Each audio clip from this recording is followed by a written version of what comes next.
everyone, I'm Brennan. I'm Sam. And welcome to Our Life in Horror. And I made you watch a movie. Doing a She Made Me Watch. Yep. Doing a She Made Me Watch. What did I make you watch? You made me watch a movie called Hounds of Love. You look beautiful. Just like you did the day we met. Yes, an Aussie movie. Aussie captivity movie. Yeah. Yeah. Yeah. No, I was just thinking about how, like, I said a few times on Sunday that I wanted to watch a movie, and then we went... Oh. We're just shaking the camera. You're good. We went right to... we're going to watch what I want you to watch. I had been saying that I wanted to watch a specific movie. Not a specific movie, I guess, but I wanted to watch a movie, so... I asked you a bunch of times if you wanted to pick something. I know. I just wanted you to have a good time, because I know you're all injured. Yeah, I was going through it this weekend. Yeah. So you got 2 movies in this weekend. What else? Oh, we watched Echo Valley. Our review for Echo Valley is out for channel members. Yes, it is. New Sydney Sweeney and Julianne Moore movie. Yep.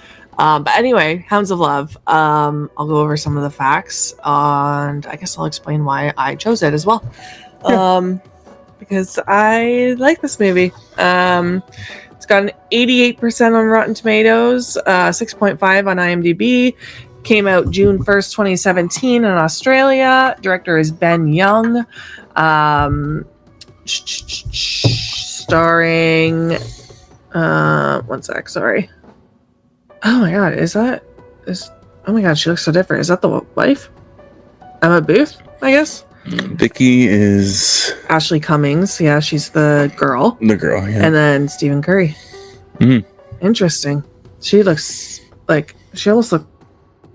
Because she's blonde in that photo. Yeah. Anyway, sorry about that. This is about, where's the synopsis? In 1987, murderous couple John and Evelyn roam the streets of Perth, Australia, searching for their latest victim. Fate leads them to Vicky Maloney, a teen who snuck out of her house at night to go to a party. Now held captive in a room, Vicky must use her wits to try and drive a wedge between the crazed duo before they can finish her off. All right, so... I think most of our listeners know I love captivity films. It was one of my worst fears growing up. So yeah, female captivity movies are always my jam. Whether it's a dark ending or a happy ending, I will watch them. And you don't typically pick those up. No. So that's why I made you watch it, to see if you would like it. Because I made you watch Landmine Goes Click, and you actually enjoyed that one. Yeah. And I think this is a solid movie, obviously. So I'm curious to hear what your thoughts are. So, I'm not saying I didn't like it or anything. I think I just have one glaring problem with this movie. And I think it's just like... It's kind of like an issue I might have with, like, any kind of couple murder spree people. Like, I don't know. It's like, because this is like... There's like the Ken and Barbie killers too, right? Who are they? Oh, like local? Yeah. Paul Bernardo and Carlo Homolka. Yeah, I just don't understand what the female in the relationship gets from any of this. What's their motivation to continue to do this? Yeah, see, there's like a couple different routes. There could be so we've seen the movie Carla. Yeah. That movie could also be in Carla's favor, where like it's showing her in a better light, as a victim kind of thing. Whereas in real life, she could very much be just as like fucked up in the head as Paul Bernardo, right? In this movie, this is obviously a fictional movie. I think it was loosely based off of some stuff, though. I forgot to look it up.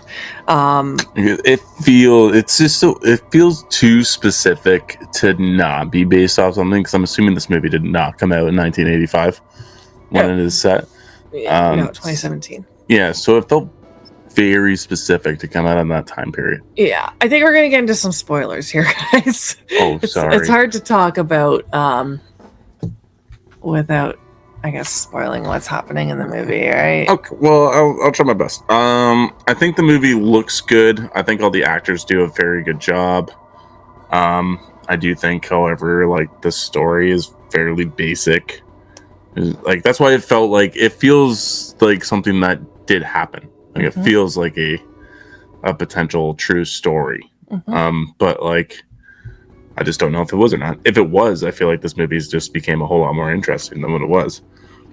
Yeah, I mean, this has definitely happened in our world. Like, I know. right? So, like, based on a true story. Yeah, I know. I know. Whereas, like, the movie Carla is, like, based on a true story, right? Yeah. Like, yeah, I know what you mean. Yeah. Okay. But yeah, still, like, 88%. Maybe a tad high. Okay. But yeah, I'm not gonna say it's an enjoyable watch by any means, but is it a watch that if you want to see something a little more on the darker side of life, yeah, absolutely check it out. Yeah, like trigger warning. There's like the content of this movie. It's a girl held captive in a house, so I mean, there's gonna be some stuff, but everything's tastefully done. I was gonna say that they don't. It's tastefully done. There's not like any like you don't see like any tits or anything. Like No, it's all like done where it's like implying what's happening, but you're not actually seeing stuff. So it's there's still people that are going to get triggered by this movie, but I mean it's better than something else. Yeah, this is no I spit on your grave. Yeah. Last House on the Left levels of gratuitous sexual violence. Yeah, like it is very implied, but you don't see anything, which is good. I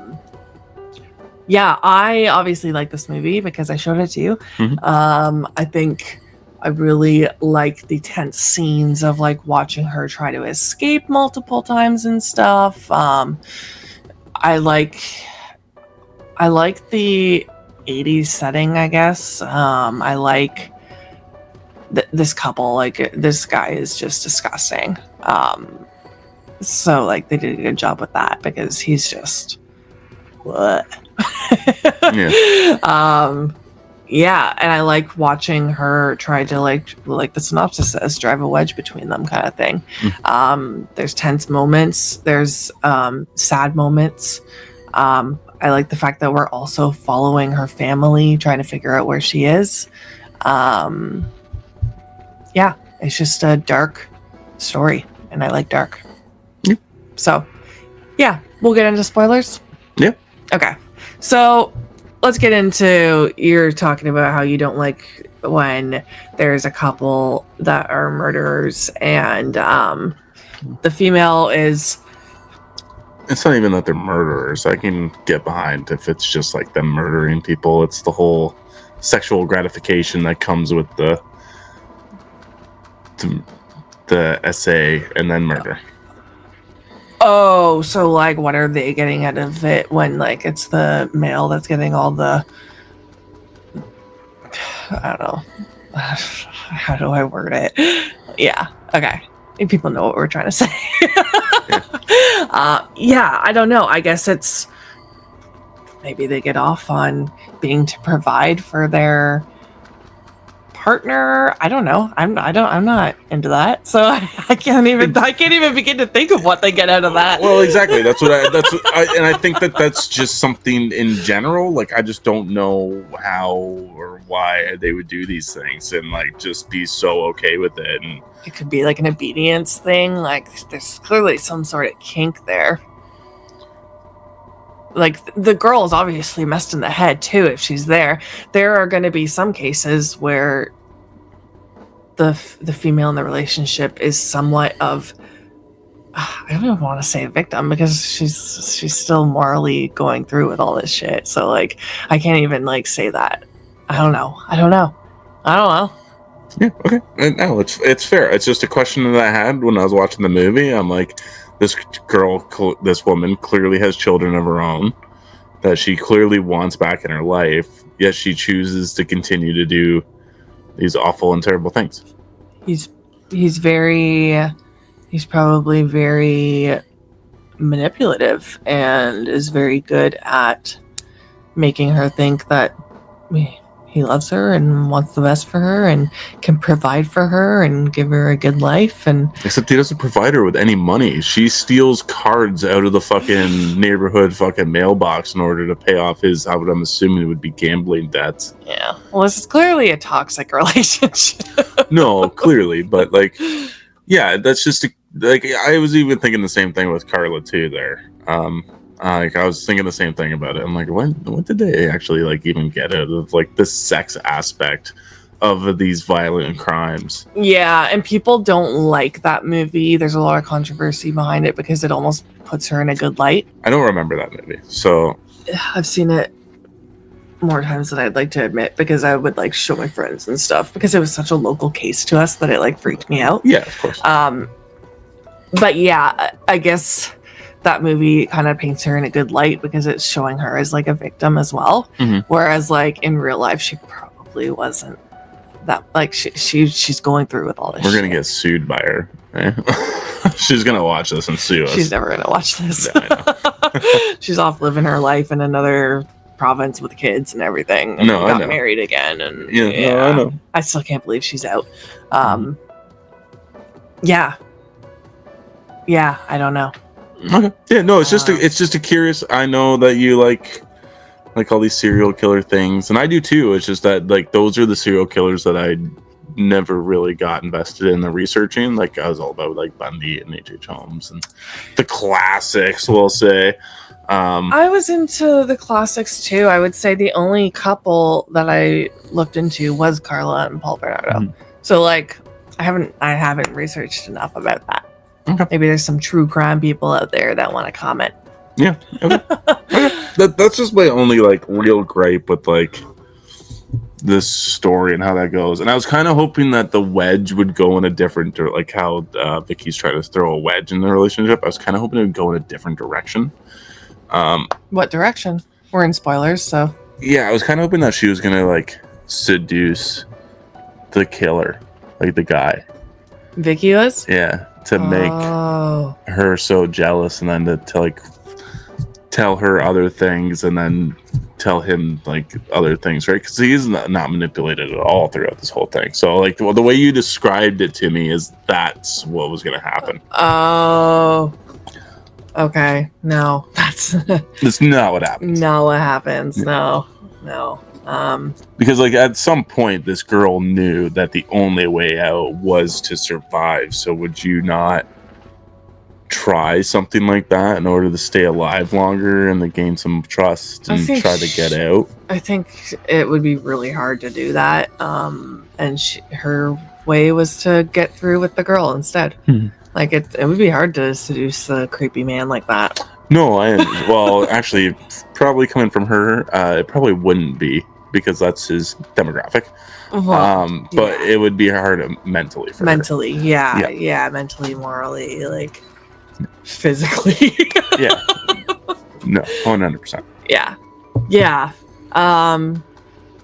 Yeah, it's interesting to see how they like lure these girls in. Like it's takes place in the 80s too, so it's a little easier back then, I guess, because nowadays no way is someone getting in the car. No, there's a certain set of naivety too back in the 80s, right? Like I don't know what the culture was even like over there, right? But we know from what the police officers said, and they're just runaway girls. This happens all the time. Like you'll hear from them soon. So like even then and there was probably pretty similar to what was going on also in our areas. There's just a lot of naivety cups. And like the worst part too is you have that waiting period, right? Like you have to wait 24 hours before you can report somebody missing, which is just fucking ridiculous in my opinion, because the most important time is the first 24 to 48 hours. If you don't find them after that, the likelihood is so down. So yeah, there's a really sad scene with the dog. yeah, I didn't like that. I hate that. Mhm. I hated that scene. I remember the first time watching it and I was just like crying. Yeah. It's like, fuck that scene. Yeah. I think I went and gave Bruce a bunch of pets after you that. did. Yeah, I didn't like that. Yeah. And it's like, Yeah. Just the look on Vicky's face when she's laying in bed listening to it, and there's nothing she can do. She can't cover her ears or anything. Yeah, just traumatizing. I mean, everything else that happened to her is traumatizing too, but just cherry on top. Yeah, I don't know. I just thought this movie was really tense, and like I really like the scenes where she's like trying to get out the bathroom and stuff, like just super tense moments. And yeah, I liked following her family, trying to find her too, and like how she wrote like a little the code kind of in her letter and stuff was smart. The scene at the end where they're at the different house across the street is, oh my god, my heart, I thought I was gonna have a heart attack the first time I watched it. This time around I knew it was coming, but it still was tense. Yeah, I don't know, I just really like this movie, and it has a happy ending. Spoilers. She gets out. I mean, she's traumatized for life, but she gets out. She gets out and she gets to go home to her family, and this dude's dead. He dead. Yeah. No, I thought it was good. It was something I'm going to go back and rewatch. Probably not, but yeah, I don't think I'll go back and watch this one again for a very long time. Like, I say I like these types of movies, but I don't know. It's like how I say I liked Megan is Missing because it was super effective or irreversible. Have I ever gone back and watched them? No. Probably won't for a long time, if ever. Yeah. I don't like. I think those moments that you brought up were tense and everything like that. But yeah, it's just, I thought it was a good movie. I think 88% is a little high for it, though.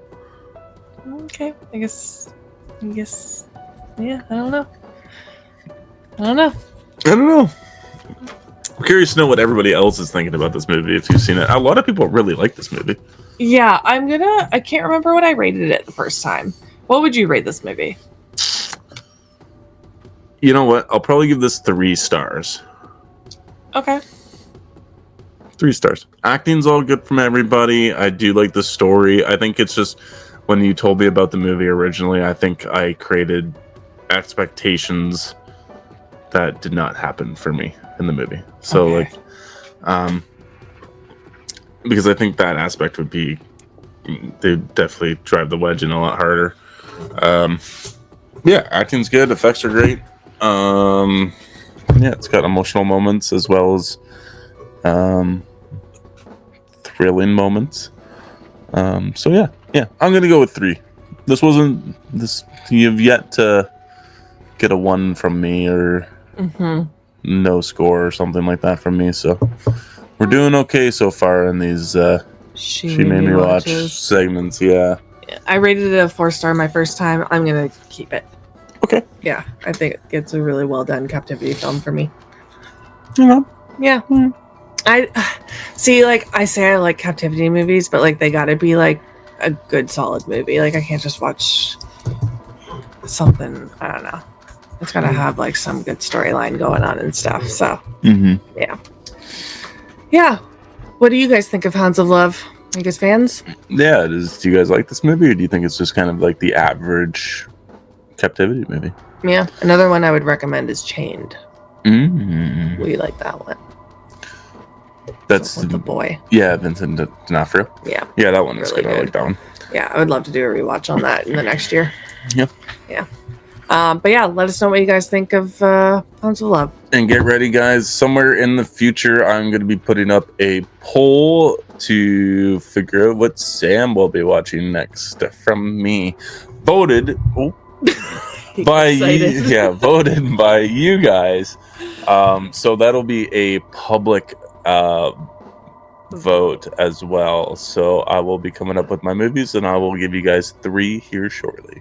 All right. See you later, guys. Stay spooky.